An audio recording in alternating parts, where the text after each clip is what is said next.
Deus vê o micro e o macro, né? Olha pra você ver, né? Todos dois são bons, né? O micro e o macro, né? Então, Deus vê todos dois. Nós temos aqui no texto, Ezequiel 40, de 1 a 4, nós vamos ver aqui. No ano 25º do nosso exílio, no princípio do ano, do 10º dia do mês, 14 anos após ter caído a cidade, nesse mesmo dia veio sobre mim a mão do Senhor e ele me levou para lá. Em visões, Deus me levou à terra de Israel e me pôs sobre um monte muito alto. Sob este havia um como edifício de cidade para o lado sul. Ele me levou para lá e eis um homem cuja aparência era como a de bronze, estava de pé na porta e tinha na mão um cordel de linho e uma cana de medir. Disse-me o homem, filho do homem, vê com os próprios olhos, ouve com os próprios ouvidos e põe no coração tudo quanto eu te mostrar, porque para isso fosse trazido para aqui. Anuncia, pois, à casa de Israel tudo quanto está vendo. Então aqui Ezequiel teve uma visão do templo, ele estava no exílio, ele foi levado, tá? Foi levado em espírito e Deus mostrou todos os detalhes do templo. Se você ler o capítulo todinho aqui, você vai ver até o 44, você vai ver todos os detalhes, tudo que Deus queria, as coisas mínimas e as grandes também. Por isso nós colocamos micro e macro, né? Deus, o líder absoluto, nunca perde de vista o todo, mas também jamais ignora os detalhes. O que Deus nos comunica nos capítulos 40 ao 44 do livro de Ezequiel é exatamente isso, pois ele leva Ezequiel em visão ao templo e lhe mostra tudo. O templo e todos os detalhes para o funcionamento do exercício do sacerdote. Isto é o macro e o micro. Diante desta perspectiva, podemos aprender que o pastor Rogerinho vai explicar o resto. Eu tenho que começar com alguma coisa. Eu já estava com saudade disso, viu, Guerra? Mas olha, é muito interessante quando a gente chega, né, depois desse momento, logo Ezequiel tem a visão do Vale de Ossos Secos, logo depois de Ezequiel, capítulo 37, que Deus começa a falar a respeito de Ezequiel, a respeito de Israel para Ezequiel, mas uma visão de restauração e realmente uma visão profética para os dias futuros. É muito interessante porque Deus ele fala para Ezequiel em um determinado momento que aquilo que ele estava falando e aquilo que Ezequiel estava profetizando era para aquele tempo, ia acontecer e não ia demorar. E aí, tudo aquilo que Deus levou a Ezequiel a profetizar foi acontecendo realmente conforme Ezequiel foi falando. E aí chega um momento em que Deus ele começa a profetizar a respeito da restauração de Israel. Então Israel ainda ia ficar um tempo no exílio, porque o tempo de exílio ele era previsto para 70 anos, conforme profetizou Jeremias e conforme Daniel entendeu, mas havia uma promessa de restauração e essa promessa de restauração que Deus traz para Ezequiel é algo extremamente completo. Tanto é que uma das coisas que do capítulo 40 até o 44 sempre vai aparecer é um homem ou um anjo com uma vara de medir na mão, ou um cordel para medir. Com certeza. Dependendo da sua tradução, uma vara de medir, um cordel para medir. Por quê? Porque tem alguma coisa a ver com matemática.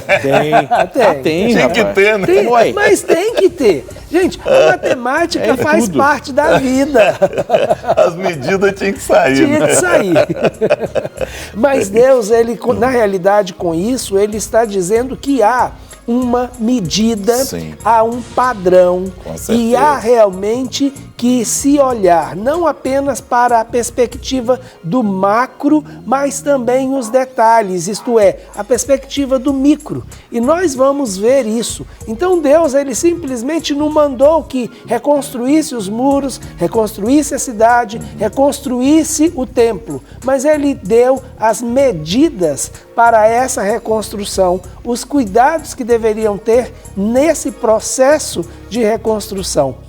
Assim como Deus foi detalhista em entregar para Moisés as medidas e todos os utensílios do tabernáculo lá no deserto, agora Deus de novo traz, nesse momento de restauração, para o povo de Israel, as medidas para a restauração do templo e aquilo que realmente precisa ser estabelecido. Tá certo, isso mesmo.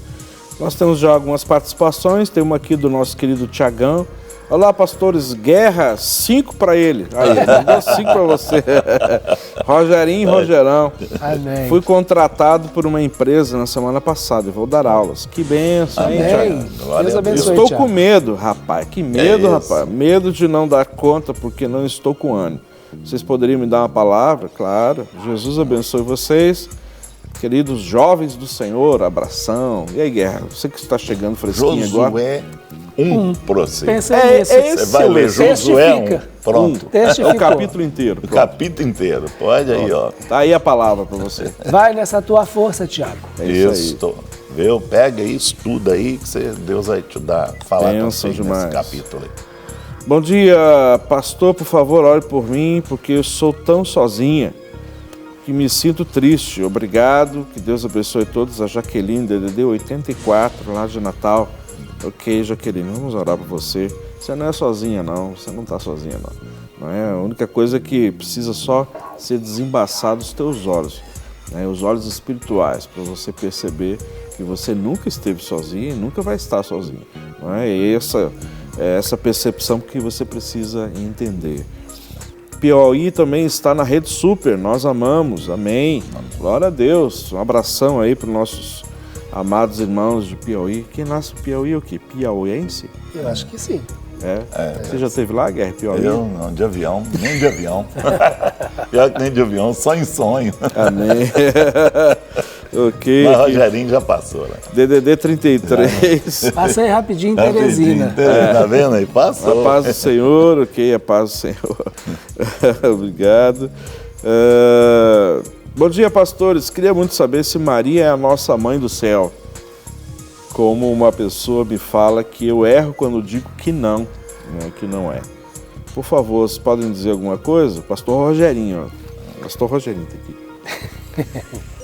É muito interessante, Rogério, porque quando nós paramos para olhar sobre essa perspectiva de mãe, né, a mãe é aquela que gera, na nossa visão contemporânea. Na realidade, a Bíblia ela sempre traz a referência de que é o homem que gera e não a mulher que gera, porque a semente está no homem e o homem fecunda a mulher. Isso. Então, no contexto bíblico, em todas as vezes que nós temos a genealogia bíblica, diz que um homem gerou, outro homem que gerou e outro homem que gerou, porque a semente do homem é colocado na mulher. E aí, então, biologicamente, é isso que acontece. A mulher não tem como gerar por si só, porque ela precisa receber a semente, né? E essa semente é o que germina, é o que fecunda, né? Então essa é a primeira ideia que nós temos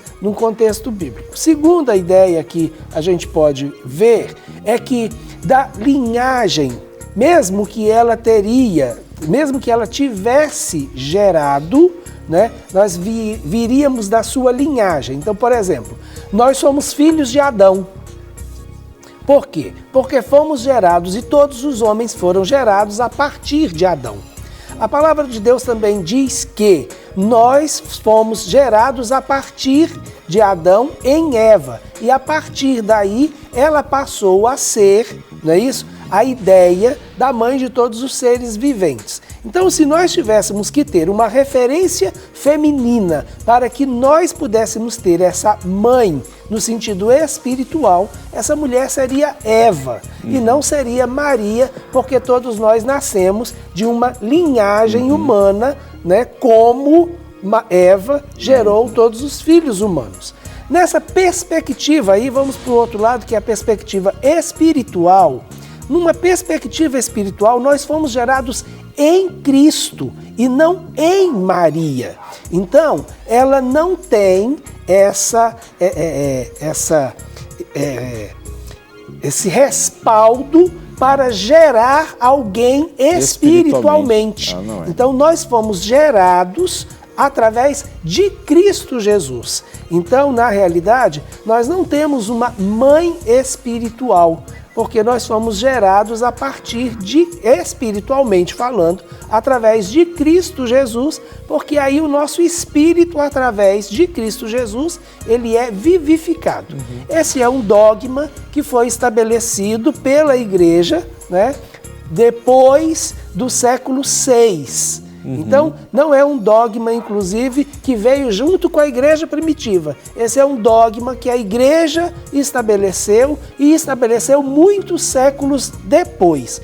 Então, procure na própria enciclopédia católica que você vai ver a origem do dogma de Maria e a origem desse dogma que você está questionando. Exato. Tá certo? E como Maria, uma mulher maravilhosa, fantástica. Sim, agraciada por Deus, como a Bíblia diz. Né? Gerou o Salvador e amém. Glória a Deus por isso. Amém. E aí, Guerrão? Olha, devemos nos preocupar com os detalhes, né? Muitas vezes as pessoas falam assim, não vou ligar para detalhes, não. Uma vez eu conversando com a pessoa, eu falei com ela que eu ia orar por uma coisa, falei, mas isso é pequeno, Deus não está preocupado com coisas pequenas, a pessoa falou comigo. Eu falei, ao contrário, Deus está preocupado com todas as coisas. E os detalhes é que muitas vezes vão concluir uma grande obra através de alguns detalhes. E o Senhor preocupa assim, aqui em Ezequiel, o Senhor olhou todos os detalhes, né? Como o nosso pastor Rogerinho, matemático, aqui falou, né, negócio da medida, né? Que Deus preocupava, né? com as medidas, com todos os detalhes ali. O Senhor preocupa sim com detalhes, com coisas pequenas. Você pode orar, pode pedir, pode buscar nas coisas pequenas, porque o Senhor preocupa sim. E muitas vezes a gente deixa de olhar os detalhes e vai muito no todo. E perde a visão dos detalhes das coisas. Temos que olhar as entrelinhas. É nelas que nós vamos enxergar o que Deus quer falar com a gente. Ô, Guerra, e há uma coisa muito interessante, você começou... embalado, não voltou. Deixa eu até falar aqui numa participação, que eu acho que você deve conhecer quem é. Diz assim, seja bem-vindo, pastor Guerra. Veja a alegria da criança. Adoro. Quem será que fala? Quem será que fala? Quem será? É Fátima, né? Um abração. Fátima, os olhinhos até brilham, né? Quando fala em clínica da aula. É desse jeito. Mas, Guerra, é uma coisa interessante que você tocou no assunto, quando muitas pessoas estão achando que Deus não se preocupa com os detalhes. E há dois tipos de fala que a gente costuma ouvir. Uma delas é, Deus está ocupado demais com isso, porque isso é muito pequeno. Sim, né? Com então, certeza. Essa é uma ideia equivocada. Então, de repente, você pode achar que Deus, ele vai estar ocupado com as coisas grandes e, por isso, ele não vai dar atenção às suas coisas, porque as suas coisas são coisas pequenas. Deus não pensa assim, nem tampouco age assim. Deus está preocupado com o governo da nação brasileira? Está, porque é uma coisa grande? Sim, com certeza. Mas ele também está preocupado com a forma que você governa a sua própria vida. Com certeza. A sua vida, ela tem tanta importância quanto qualquer outro governo sobre o Senhor. Uma outra coisa que também acaba sendo um chavão não, isso aqui é muito insignificante, isso eu mesmo tenho que fazer. Tipo, eu não preciso Sim. de ocupar Deus com isso, Uma porque coisa tão isso é insignificante. tão insignificante. Aí Olha, não busca direção, né? exatamente, e acaba tropeçando. Tropeçando. Aí A gente coisa- não tropeça em pedra grande, a gente tropeça em pedra pequena. Pequenininha, A pedra e como grande, dói quando você pisa no pequenininho. ou tem uma pequenininha dentro do sapato. Nossa, dá uma Aí, fincada. incomoda. aí os dedinhos ficam assim, empurra ela pra cá e... Incomoda. Viu? Então, Deus ele se preocupa com as coisas grandes e também se preocupa com as coisas pequenas. Sim. Há ainda uma outra coisa interessante que vale a pena a gente colocar, é a maneira como nós enxergamos as coisas. O homem ele tem uma facilidade para enxergar primeiro o todo, isto é, enxergar o grande, né, ou aquilo que está lá na frente. A grande maioria das mulheres, elas têm a habilidade de enxergar primeiro as partes, depois o todo. Claro que isso não é regra, né, no geral, mas é a grande tendência. Então, a grande tendência, primeiro, do homem é enxergar primeiro o grande, o macro, depois, se sobrar tempo, aí ele tem que- enxerga as coisas pequenas. A mulher normalmente tem uma visão diferenciada. Ela primeiro enxerga as coisas pequenas e ali ela vai juntando as coisas pequenas até se formar o grande. Por isso que muitas vezes a mulher ela tem uma percepção muito mais acentuada do que nós homens. Tem hora Porque- que ela enxerga as coisas muito pequenas, sapato, anel, brinco. Mas é porque ela já está se imaginando linda, Guerra. Viu? verdade. Ela enxerga primeiro as coisas pequenas, realmente, um batonzinho, um anel, um brinco, a unha feita. Mas é porque ela já se vê linda, né? Então continue se vendo linda. como em a nome de Amém, Jesus. é isso aí, E como tá a gente certo. precisa dessa percepção, né? Com certeza. Porque nós não conseguimos ver essas coisas. Né? É Não, verdade. não consigo. A gente realmente. é muito... Bom, eu quero, diante disso, eu quero mandar um abração para aquela que é a mulher maravilhosa, né? Que é a minha esposa, a Janice, está fazendo aniversário hoje, né? Então, nesse momento, eu sei que ela não está me assistindo, mas vai ficar registrado o programa de hoje, né? Um grande abraço, um beijão, meu bem, você é maravilhosa, que o Senhor continue te usando poderosamente, inspirando a cada dia mais. Você é bênção demais, né? Amém. Ok. Até me emocionei. Aqui. São tantas São emoções. tantas. A paz, pastores, gostaria de uma oração. Minha alma está atribulada, meu nome é Marli. Nós vamos orar assim, Marli, aqui por você, no final do programa. A paz do Senhor, amados, que Deus abençoe vocês. O Genilson, de Barras, do Piauí. Ei, Genilson, um abração para você, viu, querido? O Senhor continue te abençoando, né, poderosamente, e o Piauí aí sendo impactado, né, pela graça e pelo favor do Senhor, no nome de Jesus. Olá, pastores, estou há 2 anos lutando com a depressão. Me ajudem e orem por mim. É a Lídia de BH, abraço. Ô Lídia, procura a Clínica da Alma, Lídia. Vai lá na Clínica da Alma. Tenho certeza que o Ministério vai poder te ajudar, tá bom? Nós vamos orar aqui, mas você precisa, sabe, se esforçar nesse sentido e ir lá. Se você não dá conta disso sozinha, peça para alguém ir com você, tá bom? Nosso horário é sempre de 8 até as 18 horas, de segunda a sexta, né? Você pode ir lá para poder, sabe, ter assim, inicialmente uma palavra para a gente poder ouvir você, preencher uma ficha ali de aconselhamento, tá bom? Faz isso, vai lá. Eu tenho certeza que o ministério vai poder ser uma bênção na sua vida. Na paz do Senhor, eu gosto muito do programa e peço oração pelo meu casamento. Deus abençoe vocês sempre. DDD 33, ok? Então, nós vamos orar. Olá, paz a todos. Meu nome é Glaucia, sou de Ribeirão das Neves. Eu gostaria de pedir oração para minha irmã e minha sobrinha. Elas estão com problemas de relacionamento. Minha sobrinha está muito rebelde, desobediente, gerando muitos conflitos. Orem por elas, por favor, obrigado. Nós vamos orar sim. Vamos mais um aqui. Graça e paz, pastores. Chamo Oceane de Macuco, interior do Rio. Gostaria de saber sobre a dissolução do casamento. Se o marido sair de casa e a mulher não querer sair, ela deve assinar o divórcio se não concordar. Querido, nós hoje não vamos ter condições de responder essa pergunta, porque ela tem algumas variantes. Essa questão de divórcio, pedir divórcio, a gente precisa assim ter um pouco mais tempo, para a gente poder discorrer sobre esse assunto. O nosso tempo está bem reduzido e a gente tem aqui um bocado de tópicos ainda para a gente poder passar, tá bom? Se você quiser, então, por favor, envie um e-mail para a gente, tá bom?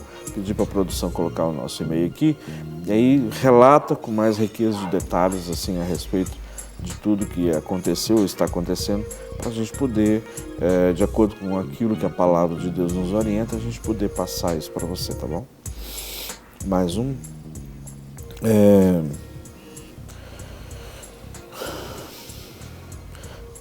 Vamos avançar, porque a gente... Já nós temos aqui entender que ninguém é insignificante. Amém. Né?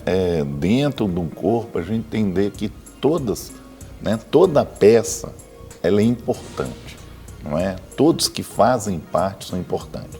Então, muitas vezes as pessoas, talvez até desfaz da pessoa, mas aquela pessoa pode ser importante dentro de um sistema e pode fazer falta, não é? Então nós temos que olhar o quê?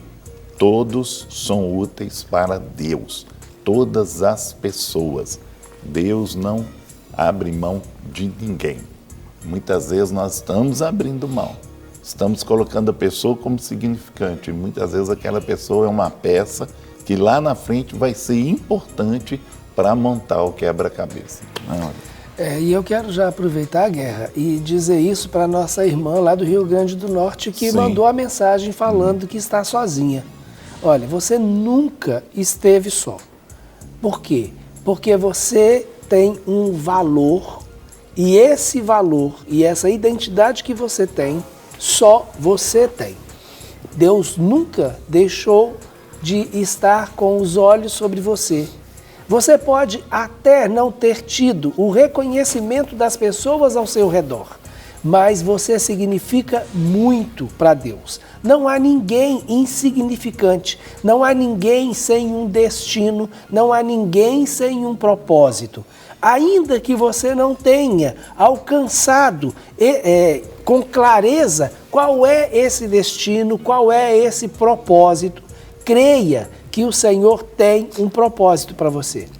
Todos nós, cada um de nós, o Senhor escreveu no livro dele a nosso respeito. Então, há no coração de Deus um plano para a sua vida. Há no coração de Deus e na mente de Deus um propósito para você. E talvez o que você está vivendo exatamente agora, se sentindo solitária ou abandonada, é o momento que Deus está levantando você para despertá-la para a sua vocação, seu destino e para aquilo que Ele tem te chamado. Criou, então, um ambiente onde você não está satisfeita, você não está conformada, e nesse momento onde você não está se sentindo conformada ou confortável, é o melhor momento para achar a direção e esse caminho Deus tem para você. Para receber todas as novidades do canal, inscreva-se e, se curtir o vídeo, clique em gostei. Aproveite para acompanhar a Rede Super nas redes sociais.